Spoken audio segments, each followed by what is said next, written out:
मुख्यमंत्री देवेंद्र फडणवीस यांच्या पत्नी अमृता फडणवीस म्हणजे नेहमीच चर्चेत राहणारं व्यक्तिमत्व. कुठल्या ना कुठल्या कारणामुळे अमृता फडणवीस नेहमीच चर्चेचा विषय ठरतात. अमृता फडणवीस यांची गायनाची आवड सर्वश्रुत आहे. अधूनमधून त्यांची काही गाणी प्रसिद्ध देखील होत असतात. या गाण्यांची भरपूर चर्चासुद्धा होते. काही दिवसांपूर्वीच अमृता फडणवीस यांनी बंजारा समाजाचे आराध्य दैवत असलेल्या संत सेवालाल महाराज यांच्यावर एक गाणं गायलं होतं. हे गाणं तुफान हिट झालं होतं. अमृता फडणवीस यांचं या गाण्यामुळे मोठ्या प्रमाणावर कौतुक देखील झालं. या गाण्याला यूट्यूबवर लाखो लोकांनी पाहिलं. आता अमृता फडणवीस यांचं नवं गाणं प्रेक्षकांच्या भेटीला आलंय. लाल फेरारी असं या गाण्याचं नाव आहे. हे गाणं अमृता फडणवीस यांनी गायलं आहे.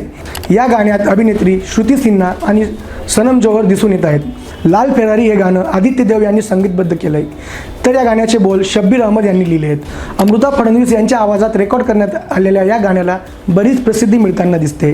टी सिरीजने त्यांच्या अधिकृत यूट्यूब चॅनलवर अमृता फडणवीस यांचं हे गाणं रिलीज केलं आहे. अमृता यांच्या इतर गाण्यांप्रमाणेच हे गाणं देखील प्रेक्षकांच्या पसंतीस उतरताना दिसते. या गाण्याला चाहत्यांकडून उत्तम प्रतिसाद देखील मिळत आहे. टी सिरीजच्या अधिकृत यूट्यूब चॅनलवर जाऊन सुद्धा तुम्ही हे गाणं पाहू शकतात. धन्यवाद.